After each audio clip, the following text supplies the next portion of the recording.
I used to hypnotize chickens, Oh. sometimes 18 at a time. I know you don't. Why 18? That's how many you had? No, that was my record, 18. Oh, wow. Sometimes I could only do 3 before the first one woke up. But I'm serious. You put their head gently under their wing and rock them back and forth, and after you rock them a while, something happens, they just lay there. They'll actually tip over on one side and just lay there. They're not hurt or anything. Or if you lay some of them down, occasionally a chicken will go to sleep. If you lay them down, gently put their head down on the ground and then draw a line straight away from their beak so that they can see your finger move away from them. They will fall asleep. And my father-in-law pulled in the yard, and it looked like there were 18 dead chickens there.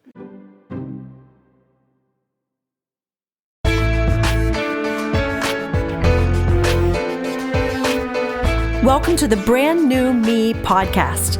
I'm Frances. And I'm Pam. And we are two women passionate about helping others thrive in life, not just survive. In each episode, we're going to find creative ways to offer hope for your future through our own life experiences. So join us every week as we learn together that we really can be a brand new me.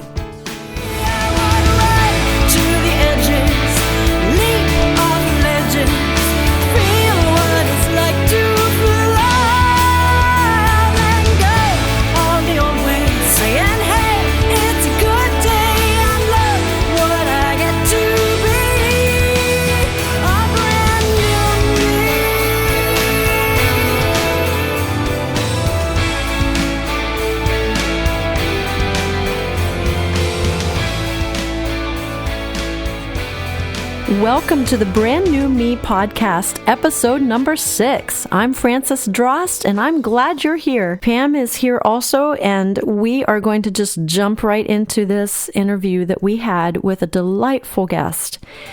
We promised you last week that we'd have a surprise, and here it is. If you've ever heard of Ken Davis, you know that you're in for a treat. If you've not heard of him, you're still in for a treat. He is a best-selling author, frequent radio and television guest, and one of the country's most sought-after inspirational and motivational speakers. His mixture of side-splitting humor and inspiration delights and enriches audiences of all ages, including me. He has received the Dove Award for his unique brand of comedy and message.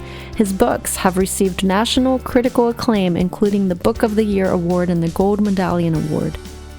The video and audio tapes of his live appearances are in constant demand, and his book, Fully Alive, was made into a feature-length film that, after a theatrical release, is now available on Netflix and DVD, so you can check him out there. He has been the keynote speaker for thousands of major corporate and faith-based events. He is also the president of Dynamic Communicators International, and he developed the SCORE conference, which Pam and I attended, and the launch conferences that for 30 years have taught the art and business of public speaking to ministry professionals and corporate executives. Should I go on? I will. He has a daily radio show called Lighten Up and is heard on over 1,500 stations in the U.S. and around the world. He also has a podcast that I love called The Art and Business of Public Speaking, and is a go-to resource for anyone who seeks excellence or wants to build a career as a professional communicator. Ken was born and raised in Minnesota and is a graduate of Oak Hills Christian College. He and his wife Diane live in Franklin, Tennessee, near their 2 daughters and 6 grandchildren. So without any further ado, here is Mr. Ken Davis.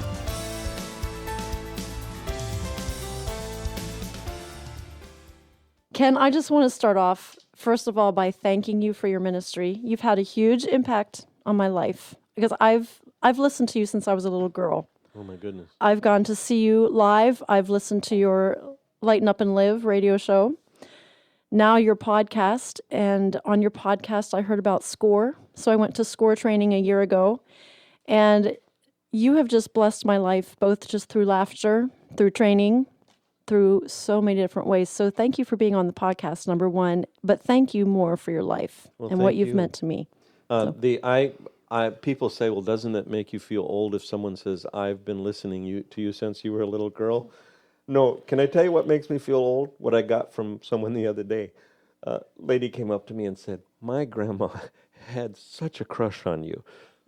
Wow. Because I'm in my 80th, Yeah.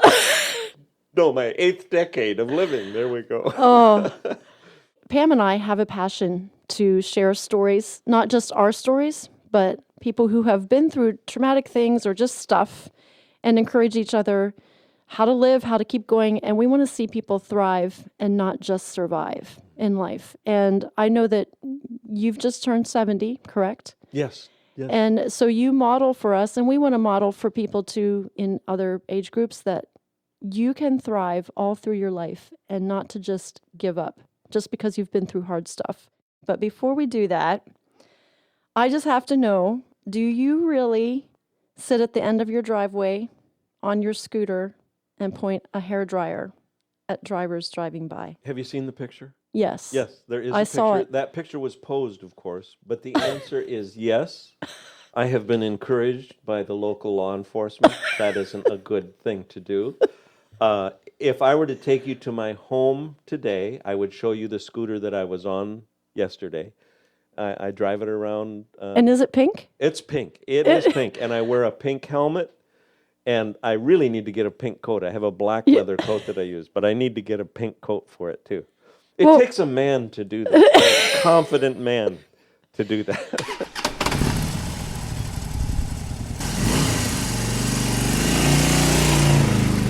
I have a second question for you. I've heard you tell the story how in the middle of the night you got an idea about a chicken, and you wrote down chicken.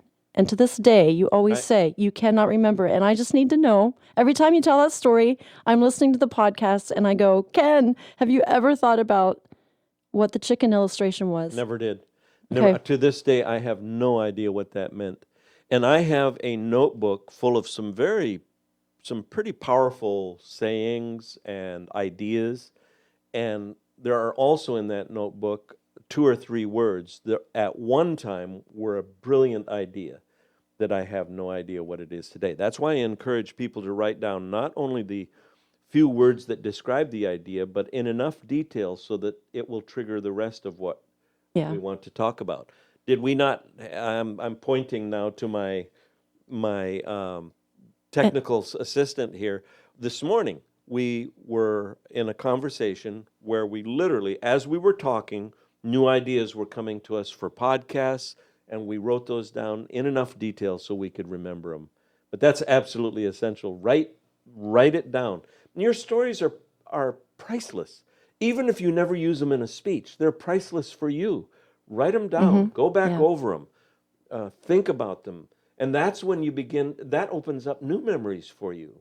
You know, if your life is evolving and you've worked through troubled times, I never think it's an idea to just put that behind you, because what brought you to the time you are now is important to remember, and to go back and look at those things can be very, very encouraging, even when they were troubling.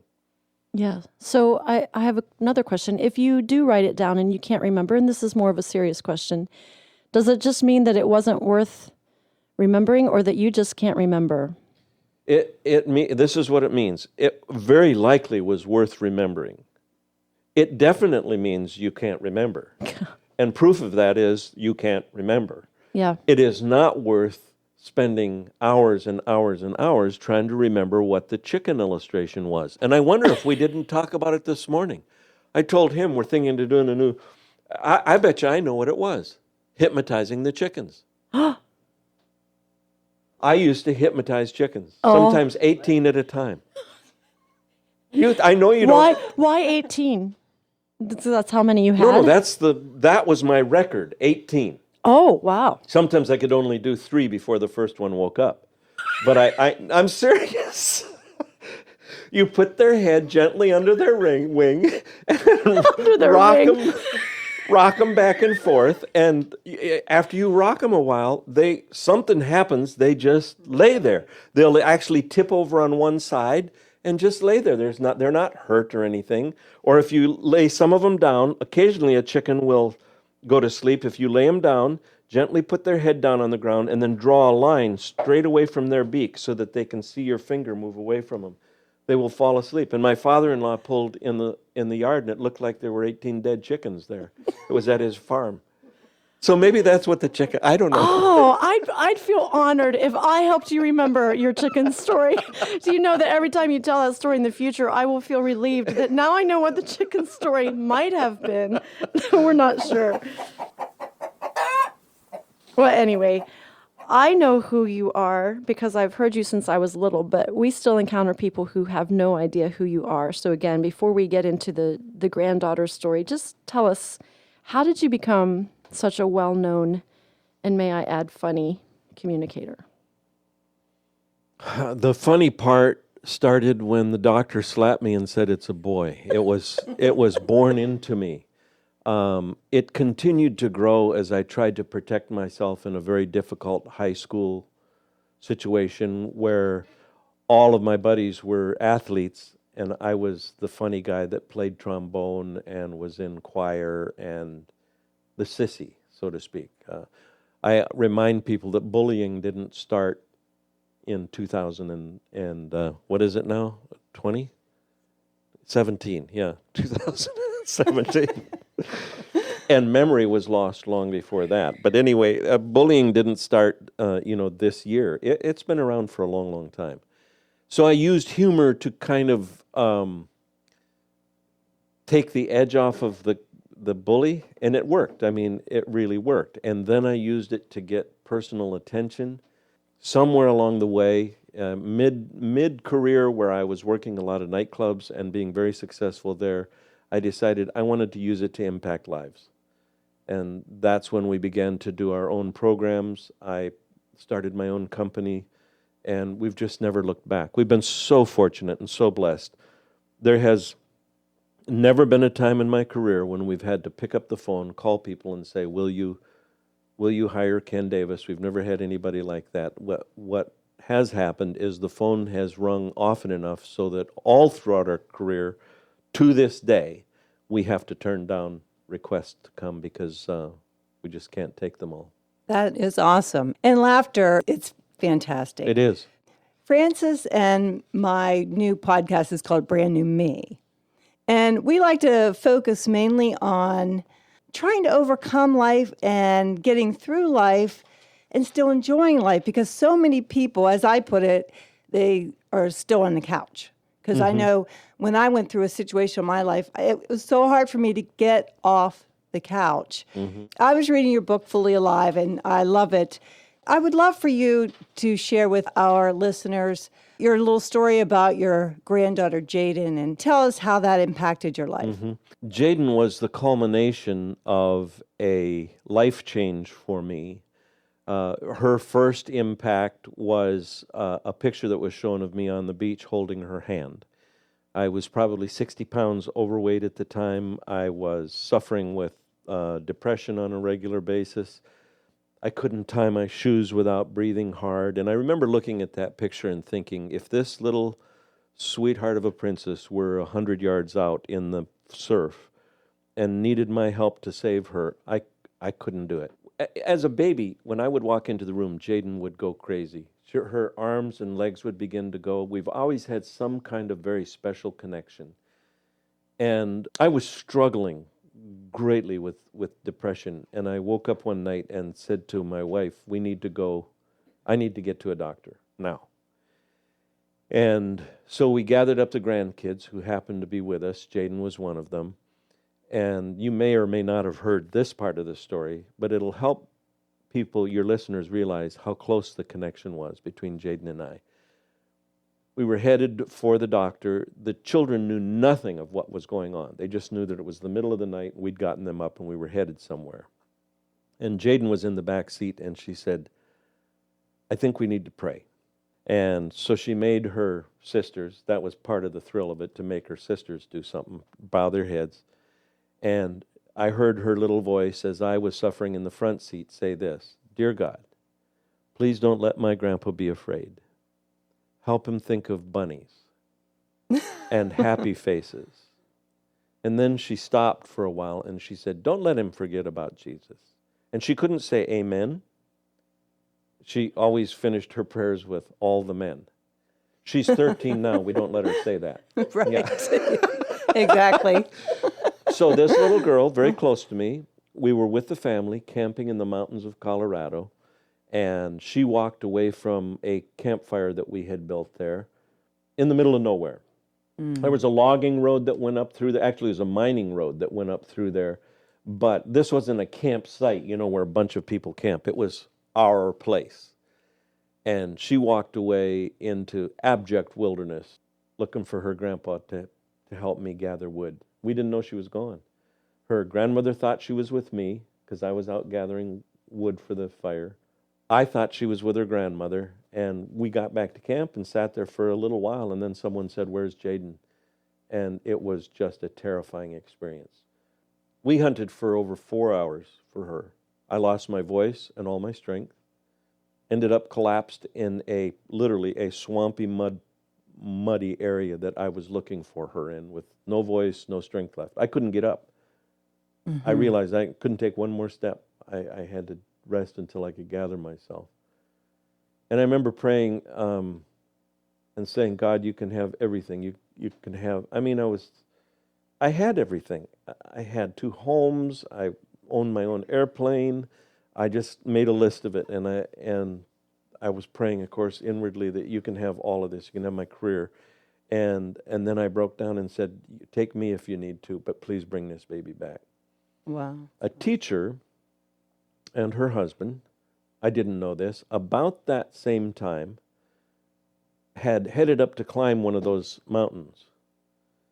Between the time that she was gone, we had found a forestry official who had a radio, and he called a rescue team.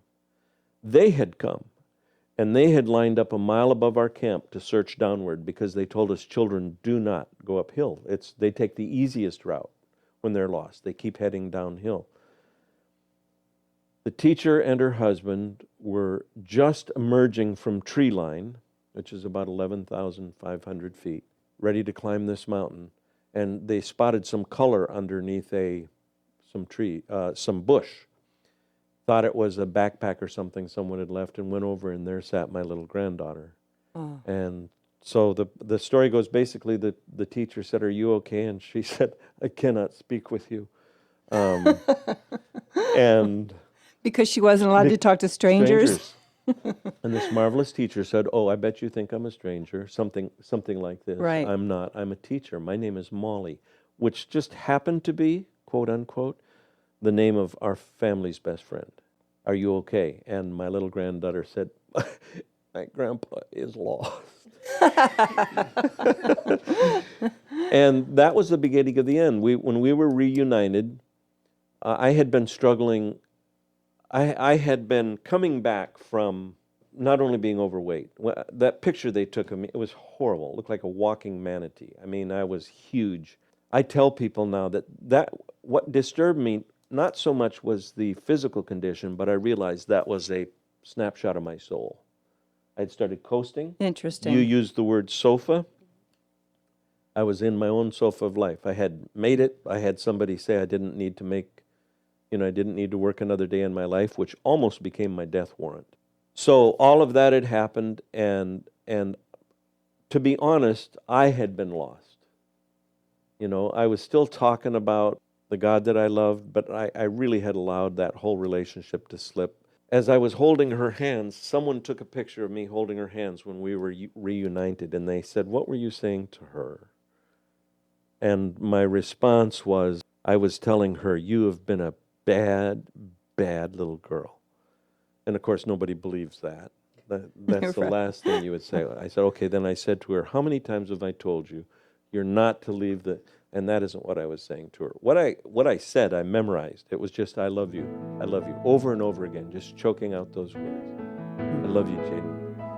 And somewhere I heard that echo back from someplace else. "And I love you." Yeah, but I was lost. So was she.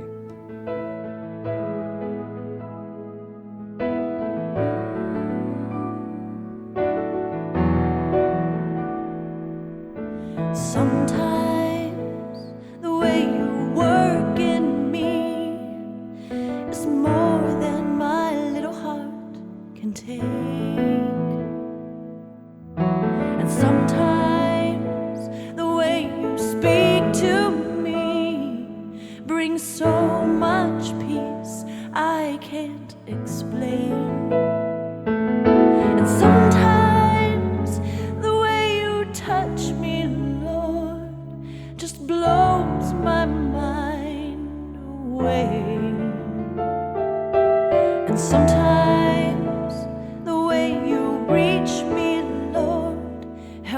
go on.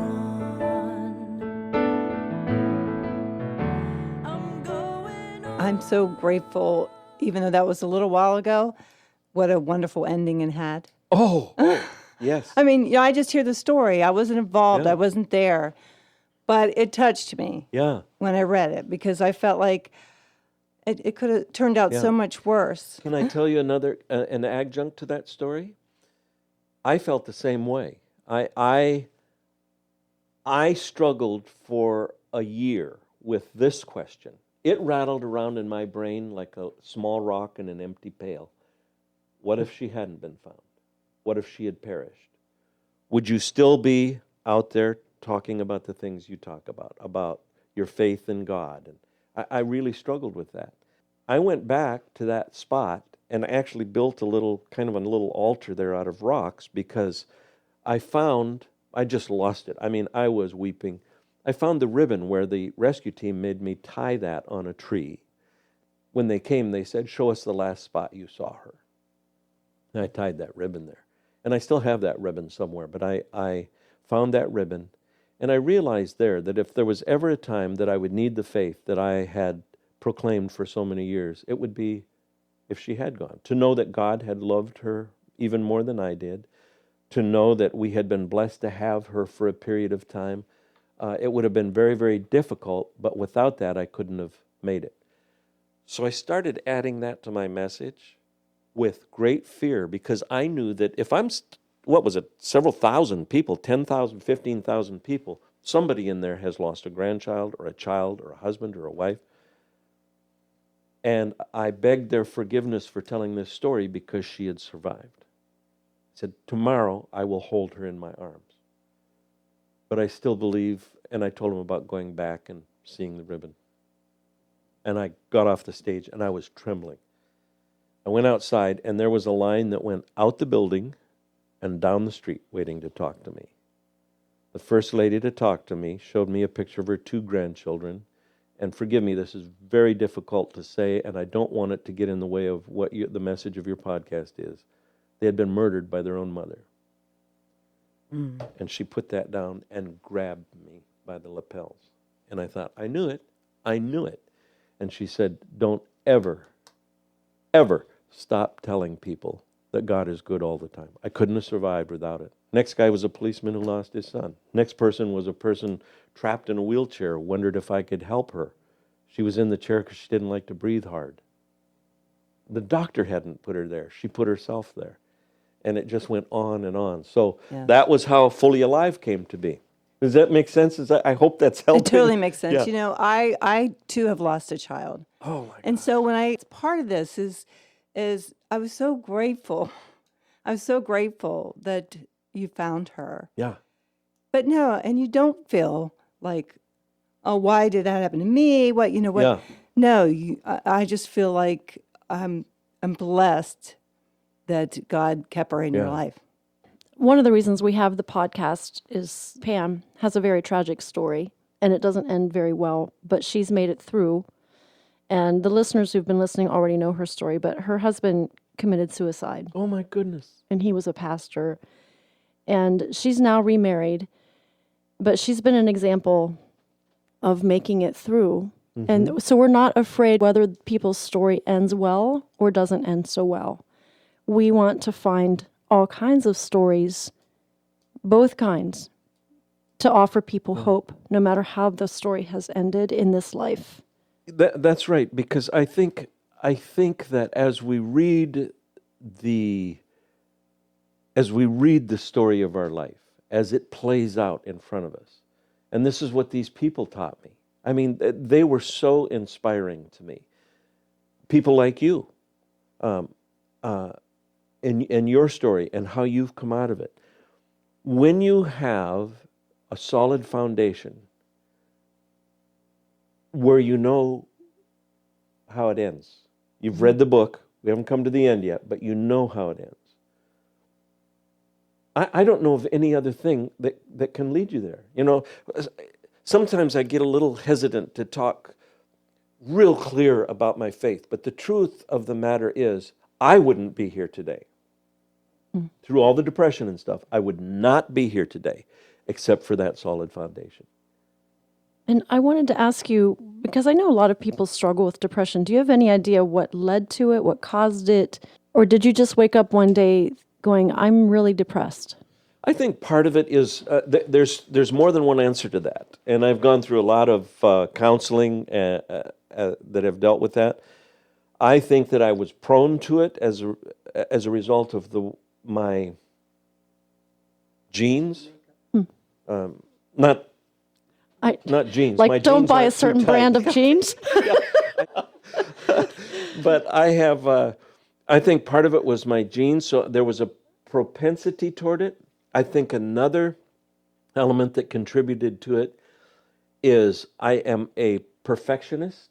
And that doesn't mean I'm perfect. It means I've spent a good amount of my life miserable.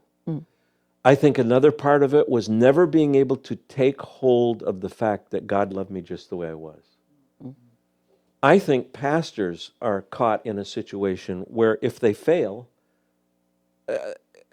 there's almost a sense, I can't fail.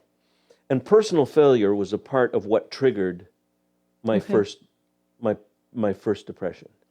And as I look back on my life, whether that failure is a moral failure or whether it is a failure to be everything I think I should be, or whether it's looking at myself and saying, I'm not as good as somebody else, there's that real tendency. I think the final contributing factor is that the rush of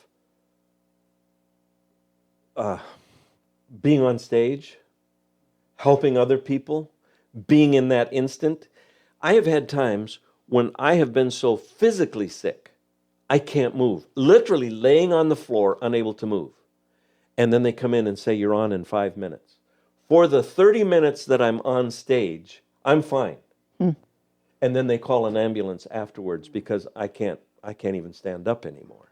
So that had become my medicine. The endorphins or whatever happens in that performance. And it must be true of a lot of performers. If you look at a lot of performers, their lives, once you're off the stage, begin to crumble. So in answer to your question, was personal failure is what triggered it.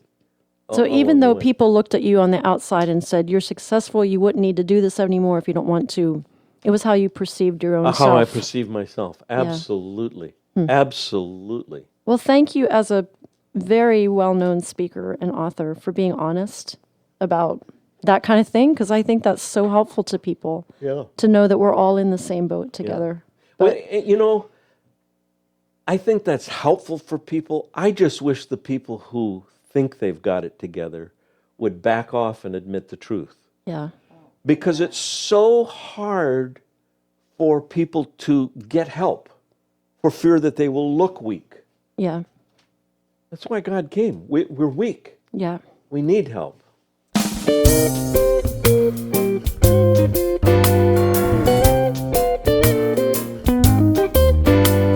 I've got doubts and questions too, unanswered prayers, quite a few. Some days I wonder why I ever pray. It seems like God does what He wants anyway. Don't let anybody tell you that you're fighting this battle alone. We're all in this together. Hold on, kid, you're not on your own. I'm just like you. Oh, I'm just like you.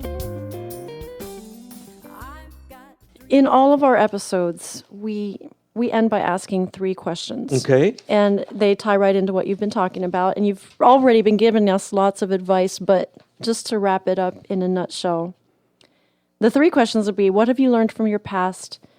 How do you currently embrace the present? And how do you lean into the future? Okay. And you can answer them however you want. Well, I'll tell you what I want. I want you to repeat them after I answer the first one, because I'll never remember what the second and third were. That's why they're written down. Yeah. So we remember too. Well, and I can't read, so those are the 2 problems that we have here.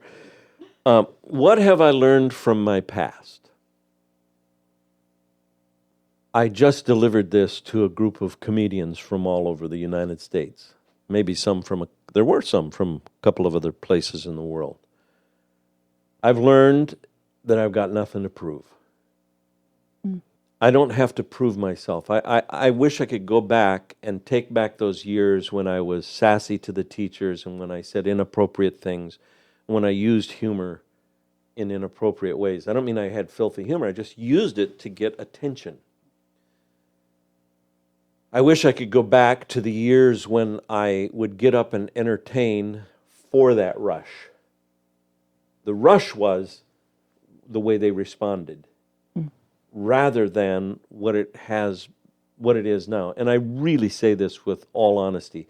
That rush is still there, but the main reason I will put myself on a plane ever again is the rush that comes from knowing that I'm actually touching somebody else's life. When you say that this helped you when you were young, there's nothing bigger. I've learned that. The second thing I've learned is I've got nothing to hide. I can be honest with you. In fact, if it were to change my career altogether, if I were to hand you videos of the mistakes I've made in life, it'd be horrible. But I got nothing to lose. God has seen all of those videos, and he loved me anyway and sacrificed his son for me. I'm sorry, that's what I believe. Mm-hmm. And so I've got nothing to hide. The problem comes is when I waste energy and whatever it might be trying to live two lives. So why not get my life straight? Why not get the help I need to be the person God intended me to be?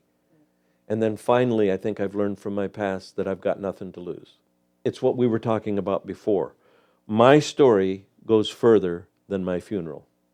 Yeah, that's good. My story goes further than my funeral. And so I can go all out. They said to Paul, you keep preaching, we'll kill you. He said, for me to live is Christ, and if I die, I get promoted. It freaked him out. How do you deal with somebody like that? That's the kind of person I want to be. Okay, so let's move to the present. When you're 70, obviously you're experiencing life differently. I just turned 51, and I'm already experiencing that life is a little different at 51 than it was when I was 30. What if someone's in a really bad situation right now, or they're really depressed, or they're really overweight? How do you embrace the present without hating the past, dreading the future? How do you learn to live in the present? When I wrote the book Fully Alive, I met with a dear friend of mine who's a major music producer here in Nashville. And I leaned across the table. We were having lunch at a restaurant here. I can't remember the name of it, but it had a roof, and they had food in it. A roof. You are from the Midwest. I am. It's roof. My husband and I argue this all the time. It's roof. No. You never hear a dog go roof, roof. They go roof, roof. Are you crazy? I am crazy. It Whatever. had a roof. Keep going. And they had some food there. Food. Now that sounds like it. And I said to him, I am so upset that I didn't learn these things earlier. All the wasted years. No, they weren't wasted. There's been tens of thousands of people affected because God he knows what he wants to do. And it's all those wasted years. And he leaned across the table and made me put my fork down. He literally put it down on the table and said, you've got today. And that's all we've got. Mm-hmm. In fact, all we have is this moment. None of us sitting at this table have any guarantee about the next moment. This could be our last. And that's how I embrace the present. I've got today. And that's one of the reasons I've stopped being concerned about building my career. If I'm fortunate enough to have reached a point where I don't have to travel to make a living, then I want to live. I don't want my grandchildren at my funeral to say, my grandpa was famous. He was on airplanes all the time. I want them to talk about how I impacted their lives. So, in contrast to that, how do you lean into the future, though, to make the future the best you can make it? I use a walker. I love it. And there you go, Pam. You can wrap this up. Okay, I love the walker, of course. My question is, does it have a bell and a... No. Okay. And a horn? Yeah, the horn. Exactly. Thank you so much for being with us, and we really appreciate it. Keep up doing what you're doing because it is very well needed. People either are headed for a valley, just coming out of a valley, and those are the only two options. Life will bring you difficult times, and you ladies are helping people move through that. Well, we're hoping to, and that's our belief. Sometimes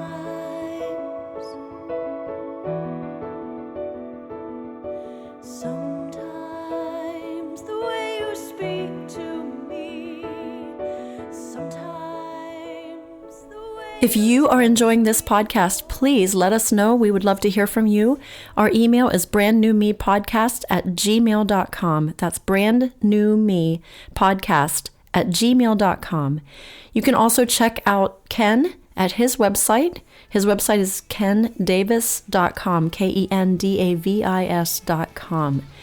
And lastly, would you please tell your friends if you're enjoying this and getting something out of it, please pass it on to them and let them know about it. All right, we will see you next week when we're going to hear from Ken again along a different line. And stay tuned because he's giving away a very special surprise. So we'll see you next week. Have a great week.